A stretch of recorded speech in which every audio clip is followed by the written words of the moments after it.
Okay, Okay, back in action. back in action.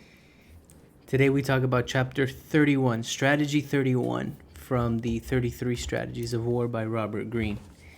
And this strategy is to destroy from within, the inner front strategy.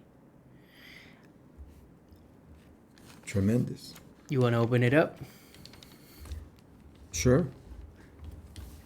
I mean, he's talking here about infiltrating, okay?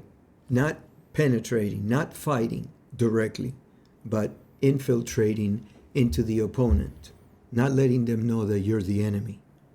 And then he begins to say that whatever structure it is that you're looking at, whether it be a castle, a country, anything, right, will start rotting from within because you have infiltrated it with a group of people that are dissentful, that are not in complete accordance to what is being proposed in that segment. And so it starts crumbling on its own. And then you can give it a final blow, which won't be that difficult to do. It won't be that hard. You don't need to have a lot of energy on it because it'll knock it down because it's already falling from within. Absolutely brilliant. Incredible. You're talking about a physical structure, or let's say a physical territory, but it also pertains to the mind and the heart. And you can get into somebody's mind and attack from within also, which is It's brutal. it's brutal. Because now you compromise the person's self-esteem. yeah. I've heard that certain ideologies or certain beliefs, let's say, like, for example, Martin Luther King, they assassinated him, right? But everything that he stood for remained in the minds. He had penetrated the minds of the people, and they were able to continue pushing forward with, let's say, his beliefs. That's another things I've heard about, like Fidel Castro, communism, socialism. These ideologies penetrate the mind. So now they go beyond just one person. You kill one person, it doesn't get rid of that ideology because it's been taught to all the people. And some of these, you can say brainwashing or whatever you want to call it, but it's now in the minds of the people.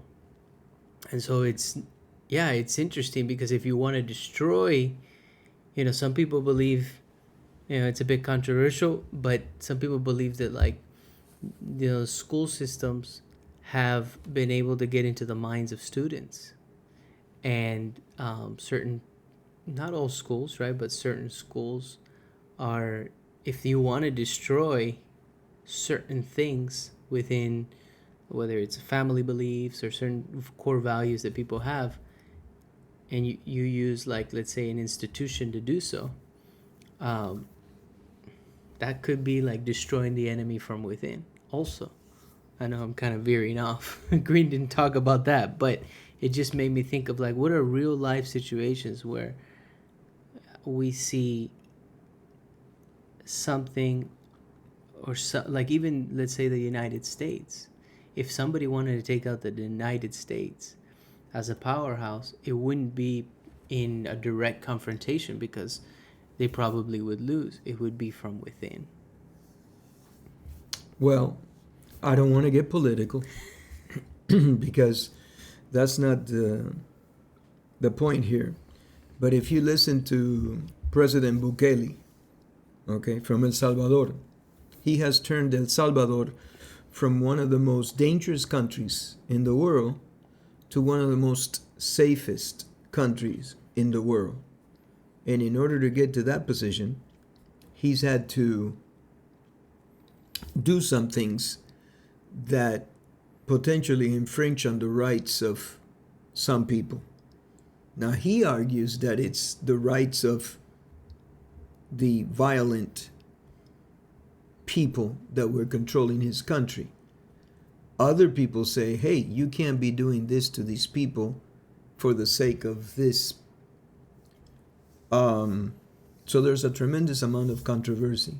However, if you look at the final product, what is the final product right now? The streets of El Salvador are safe. You see people walking around at 3 and 4 in the morning. Nobody's getting stabbed. Nobody's getting killed. Nobody's getting robbed. This is what you see. I haven't visited El Salvador, but this is what I see. And I talk to some people that have come back from El Salvador, and they're saying that it's safe. I'm not saying I'm agreeing with his ways or disagreeing with his ways, because I don't want to talk about politics. But the final product can potentially speak for itself to some extent. Yeah. And so it's very difficult. It's very difficult, because to get to that product, he's had to do things that maybe infringe upon the rights of other people. And some people are very concerned that he could potentially be a totalitarianistic type of person, or a dictating type of dictator, you know? Right.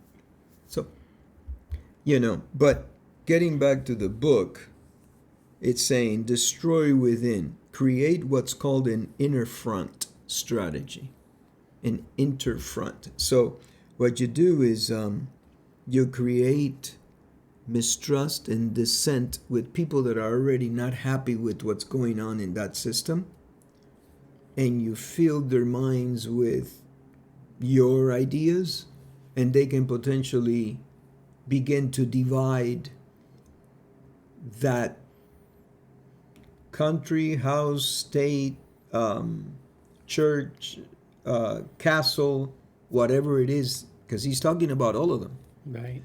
And then it says no structure can stand on its own when it's rotting from inside. It would just collapse. Yeah. Greene brought up the spy that he had. His name was Wilhelm Canaris. Yes. Canaris. And Hitler. Did I say Hitler? You didn't say Hitler. You said Greene brought up the spy that he had. So Hitler's spy, sorry. Yeah. So Hitler had this person that he trusted very much, and his name was Canaris. And he was a German admiral. But he was a spy, and so he was using him as intelligence, right? He would go to these other countries and try and collect information, come back to Hitler, and then Hitler would ask for his advice. Should I invade England or these other Gibraltar, right? It was Gibraltar because it would allow him to get closer to Spain. And so this gentleman... Closer to England. Yes. Oh, and Spain was... It was at the end of Spain, but it was a British... Wasn't it a British colony in the Straits of Gibraltar. Yeah. So this gentleman, Wilhelm Canaris, was like a very close consigliere, let's say, to Hitler. Absolutely. Later on, they find out that he actually was giving him bad information, and he was purposely trying to destroy Hitler. But he had been around for so long, and he had been very destructive to Hitler's regime and his goals. Yes. And so he was an insider. He was a mole. Yeah, so they credit this man that you're talking about to some extent saving England, because he told Hitler, look, it's going to take a lot longer, it's going to take a lot more men than what you think. It's not going to be possible. And that information was incorrect, because Hitler was putting men in another area, like, for example, Russia. He wanted to invade and take Russia.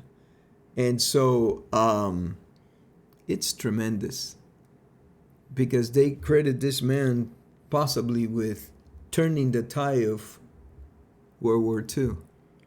It's tremendous. When they find out that he actually was a traitor, they executed him. They tortured him and executed him. Yeah. But he had already done a lot of damage. He had already done, yeah. Crazy. So it's so interesting because... One man. Yeah. Because a lot of times, I've seen. Real quick before we move on, Wilhelm Canaris, Robert Greene makes the argument that he says when Hitler was coming to power, he had two choices. One was to confront the Nazis head on, which would mean early execution. He would be killed. Or run with them and try to make these maneuvers that he did. And that's the path that he chose. He didn't agree with them, and he didn't want them to succeed, but he attacked them from within. Right. That's what Greene is arguing. He says he burrowed himself into the core of the Nazi regime in order to destroy them from within. Okay. It's brutal. Yeah. Just think about it. He knew that if he confronted them, they were such a powerhouse that they would, destroy him. So what do? You befriend them. And you burrow yourself into the core of the Nazi regime, and you find out, once you're on the inside, you know their weaknesses. Because everybody has a weakness. Yeah, the insecurities. And you work on that from within, and then they collapse. There's a lot of stuff going on in the United States right now. It makes you ask, you would think, is there anyone in your circle, in my circle, in our circle, that could be the enemy from within? Are you referring to friends or family? Well, I was thinking initially like business or friends or business associates,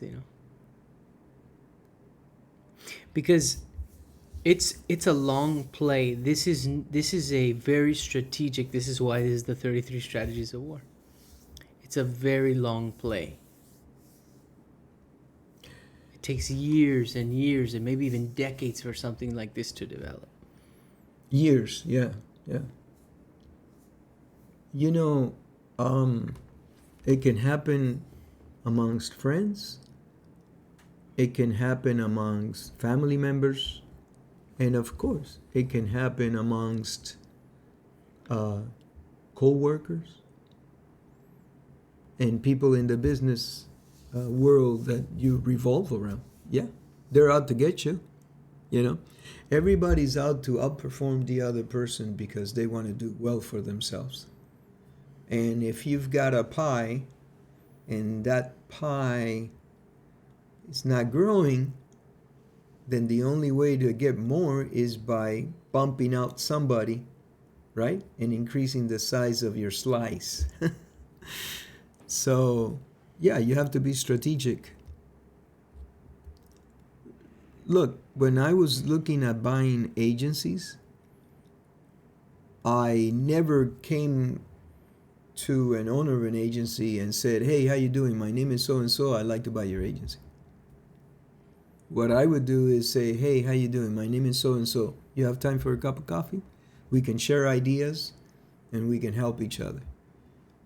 And we ended up becoming acquaintances and sometimes even friends.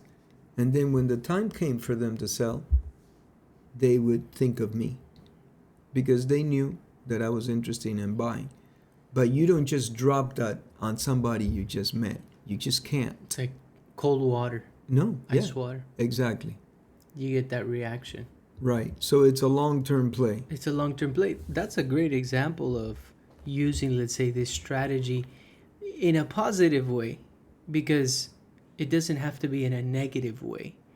Because Greene brought up a lot of, I would say, not the warfare or where one side there's a lot of casualties, the other side, right? But that's one where actually it was beneficial for both parties. The person that was selling their insurance agency to you benefited, and then you also benefited. But you came in a non-confrontational approach. You just came in trying to connect with the person. Some people don't allow that. No. And we've encountered that. Yes. Some people, and some of the very wealthy have an inner circle that is very difficult to penetrate because they've been burned many times. And Beware of the person bringing gifts. Okay? There may be an ulterior motive. Beware of the person that invites you to coffee. It could be the most expensive coffee cup that you buy. So you have to always keep your guard up, you know. But I remember, Beware the person that gives you lots of praises. yeah, Like Facundo Cabral says, el hombre acaricia al caballo para montarlo. The man caresses the horse, pets the horse to ride him, to be able to mount him. Yeah, to be able to mount him. yeah. I remember one time, I was very interested in this particular agency, and the gentleman was older, and we had become acquaintances. I had been able to invite him to coffee, and then we would, every now and then get together for lunch and stuff like that.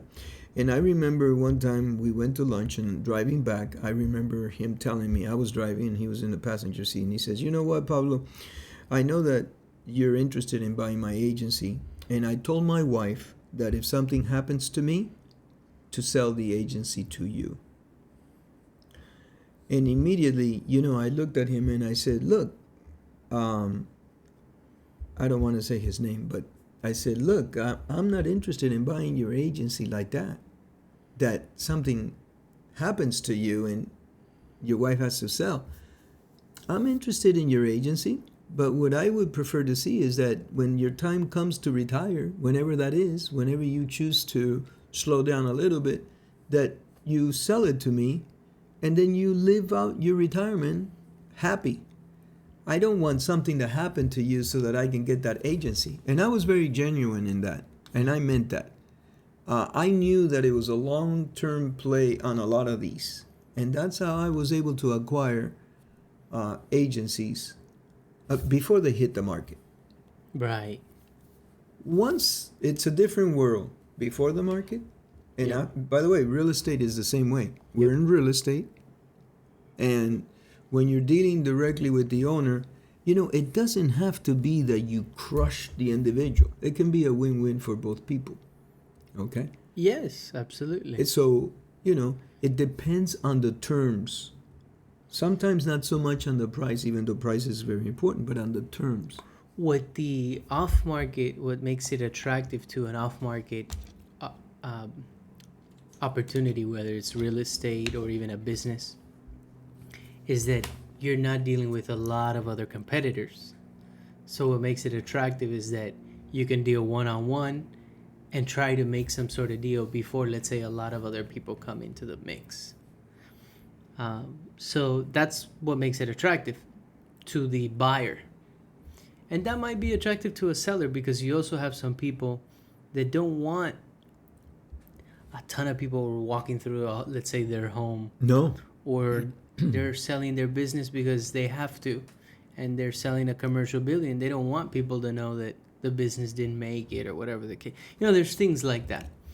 But whatever it is important to that person, whether it's privacy, whether they want to receive the money like an annuity.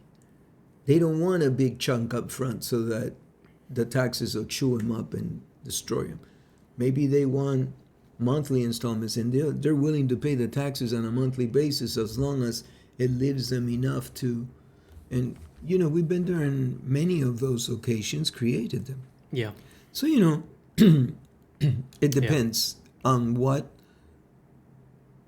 the hot button, what is important to that person that's selling, and if you can fill that up, then you got a deal. I agree. Another thing Greene talked about in this is if you are trying to penetrate, let's say, the enemy, less co-conspirators, better. The less co-conspirators, the better. That's a great point, Mike. Because the moment that you share something with someone, it's no longer a secret. Correct. A secret between two people is not a secret. Yeah. And what was the quote from Ben Franklin?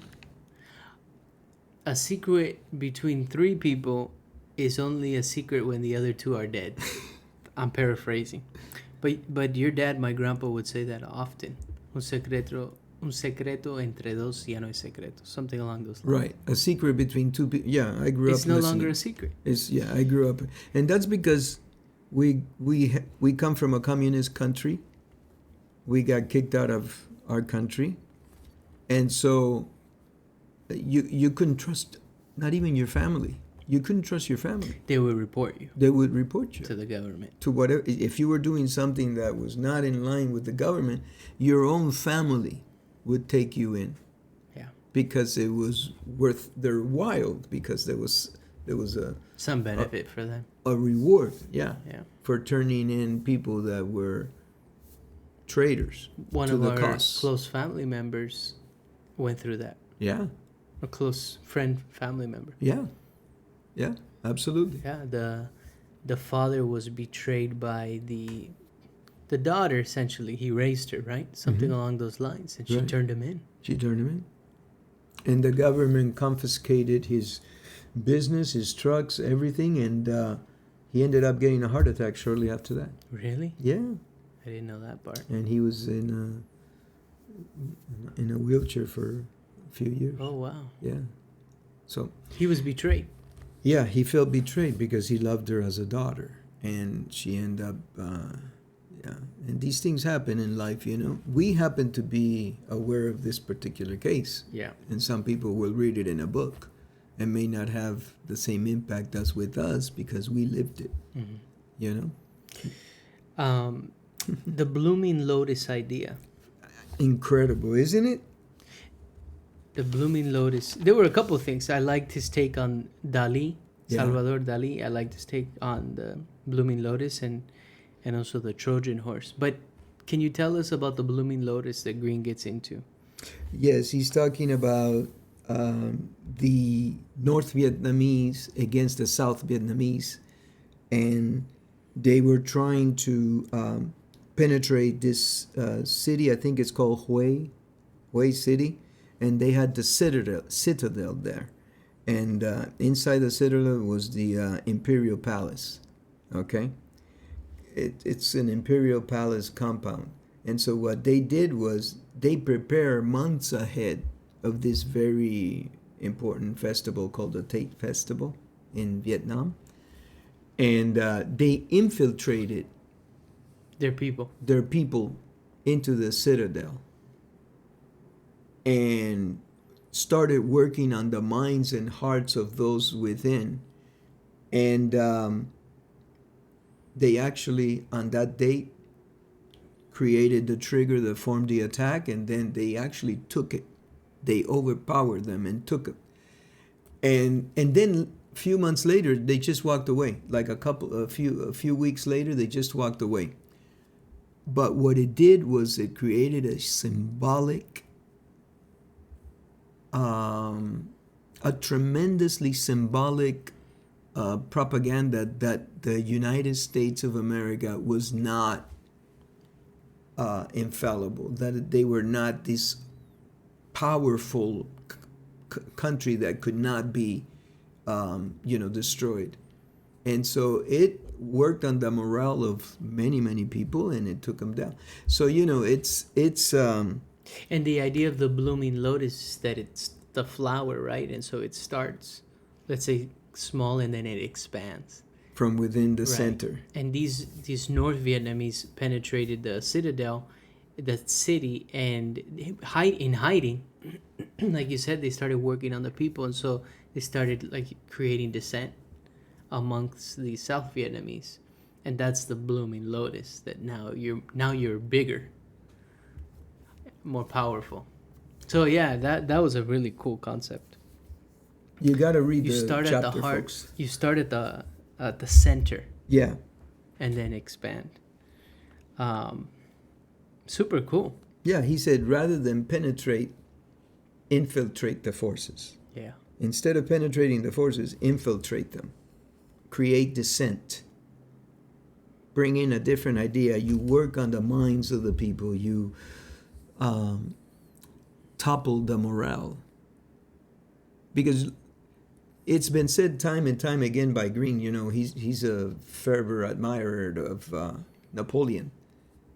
And Napoleon won many wars with less people, because his people were fighting with this sense of loyalty, this sense of morale, that they were, you know. And very strategic in how they would attack. Exactly. They would attack they would surround the enemy. And flank them and do all kinds of things. So, yeah, no, it's absolutely incredible. Destroy from within. You burrow your way into the core of whatever it is you want to attack, and then you start dividing and conquering from the inside. And when something is breaking up from the inside out, it cannot stand on its own. It's Now, tremendous. I never knew the details of the Trojan horse. I just always heard the story, and I kind of knew the concept, right? It was a big old wooden horse that the Trojans took into their city, Yeah. into their walls. And they had a bunch of soldiers in the belly of the horse. They were Greek soldiers.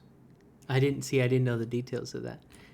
And so the Greeks were on this beach, and they all fled on ships.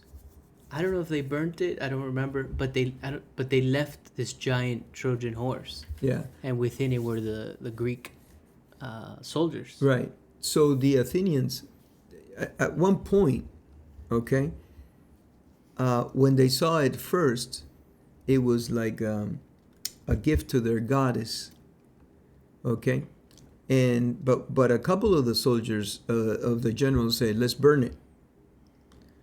And somebody said, no, let's bring it into the castle. And somebody said, well, no, let's take it apart and find out what's in the belly of the horse. And they said, no, we can't. So I think it was a gift to Athena. It was the goddess Athena. Yeah. And so they said, no, let's not disfigure it, dismember it, let's not do that. In order to bring the horse into the castle, they had to knock off some of the side walls in order for it to, or the props on the side, in order for it to fit. And even then, it was very difficult. And they bring him in, then they had to fortify that wall all over again.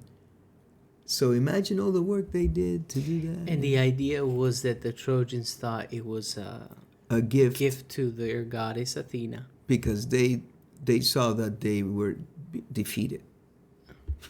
And it was like a reverence to, oh my God. So they end up bringing in the horse, and then in the cover of the night, the Greeks came out and killed a bunch of Trojans. And opened the Floodgates. yeah. Open the gates. Wow. And they were waiting. If that's not insidious and strategic, I don't know what is, Yeah. It was their end, actually. I mean, they took over the entire, they burned and sieged and, yeah. Wow. Yeah, you're not waiting for a war. You're sleeping at night. All of a sudden, you have a knife to your throat. Brutal. So this is a tremendous chapter, man. Tremendous chapter. I think I relate to this a lot, especially in, not in a, nefarious type of way, but, I knew that as an outsider, because I was in the independent world, I had to do something different than everybody else. And my way was, hey, let's get together and have a cup of coffee. And some people said yes, and some people said no. Many people said no. I got the phone thrown on me many, many times. Many, many times. And then you go to the conventions that are associated with that particular business, like in this case it's insurance, but if you were into cars, you would go to car conventions. If you were into airplanes, you would go into airplane conventions, and you find a way to somehow get in and get yourself known and develop a reputation that you can do something, and then people will call you. But it's a long-term type of play. Yeah. It can be short, depending on where you find the people in different stages, right, of their lives. But most likely it's you need, one of the things that he said, you need patience for this strategy. You need patience. Yes, you can't force it. No. You know, we're actually in the middle of a very large deal potentially right now, Mm-hmm. and we move at a certain pace, right? We're ready to move at the pace that the client is ready to move at, but in some instances they move at their own pace, which is slower. We move at the speed of light. Correct. And Okay, so we jump on it like ants and let's get it done. and The it's frustrating part is that the client, it's is moving at their own pace, and their own pace, which is like slow motion to us. right, right. And so I think it's a delicate dance of pushing, but not pushing to the point where it's unpleasant for them, or it's not a good experience for them. And so it's figuring that out, right? But another great strategy by Yeah. the Robert Greene. Anything else you want to throw No, in? no, that's it. Okay, we'll wrap it up there. All right. Thank you.